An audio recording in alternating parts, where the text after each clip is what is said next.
বর্তমানে যে করোনা নামক একটা ভাইরাস, তো এটা আসলে মানে পুরো বিশ্বে, শুধুমাত্র বাংলাদেশে তা না, পুরো বিশ্বে একটা মানে আতঙ্ক সৃষ্টি করছে, যার কারণে শুধু পড়ালেখাই না সবকিছুই মানে স্তব্ধ হয়ে আছে এক কথায় বলা যায়। তো যদি পড়ালেখার দিকে আসি তাহলে আমাদের কোচিং এবং স্কুল এই সমস্ত মানে শিক্ষা প্রতিষ্ঠানগুলো বন্ধ সরকারি আদেশ মতে। তো সুতরাং আমাদের পড়ালেখাটা এরকম ভাবে হচ্ছে না।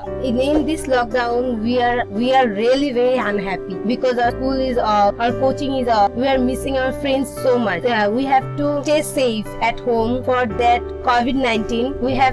We will not go out.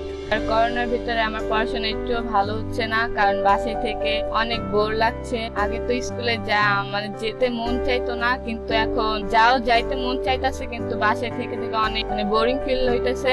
বাসে কোনো পড়ালেখা ঠিক মতো হচ্ছে না। এই লকডাউনের মধ্যে আমার পড়াশোনা খুবই খারাপ হচ্ছে, কারণ স্কুল বন্ধ, কোচিং বন্ধ, সব জায়গায় বন্ধ। কোনো জায়গায় যেতে পারতেছি না, বাসায় সারাক্ষণ থাকতে হচ্ছে। খুব বোরিং ফিল মনে করছি, না ফ্রেন্ডদের সাথে দেখা হচ্ছে না স্কুলের টিচারদের সাথে দেখা হচ্ছে। স্কুলে যেতে পারতেছি না, স্কুলের পড়া সম্পর্কে আমরা ভালোভাবে কিছু জানতে পারতেছি না, তো পড়ালেখা অনেক ক্ষতি হইতেছে।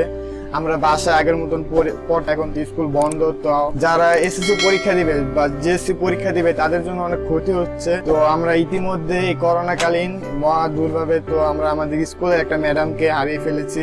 তাদেরকে মাটি দিতেও যাইতে পারিনি আমরা। তো এখান থেকে অনেক খারাপ লাগছে যে ম্যাডাম মারা গেছে। ম্যাডামের জন্য আমরা ওনার কবর মাটি দিতে পারিনি, তার মিলাদে শরীক হইতে পারিনি। স্কুল, কলেজ, কোচিং বা বাসার টিউটর যাই বলেন, আমাদের সবকিছুই এখন বর্তমানে বন্ধ করোনার কারণ। তার কারণে আমাদের পড়ালেখা ভীষণভাবে ক্ষতিগ্রস্ত হচ্ছে। টিভিতেও আমাদের জন্য স্কুলের ক্লাসের ব্যবস্থা করেছিলেন, তো তা আমার মনে হয় না তা শিক্ষার্থীরা তেমন একটা দেখেছে বা ক্লাস করেছে, বা যারা দেখেছে তাদের মধ্যেও অনেক কোয়েশ্চেন থাকতো বা বুঝে নাই অনেক কিছু, বা এই কারণে কোয়েশ্চেন থাকতো, কিন্তু কোয়েশ্চেন গুলো তারা ঠিকভাবে করতে পারে নাই।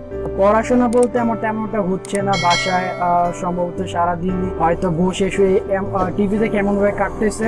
আর পড়াশোনা মোটামুটি তেমন একটা হচ্ছে না, তার বদলে আমি বলতে পারি যে দিনে হয়তো আধা ঘন্টা বা 1 ঘন্টা এরকম আমার পড়াশোনা।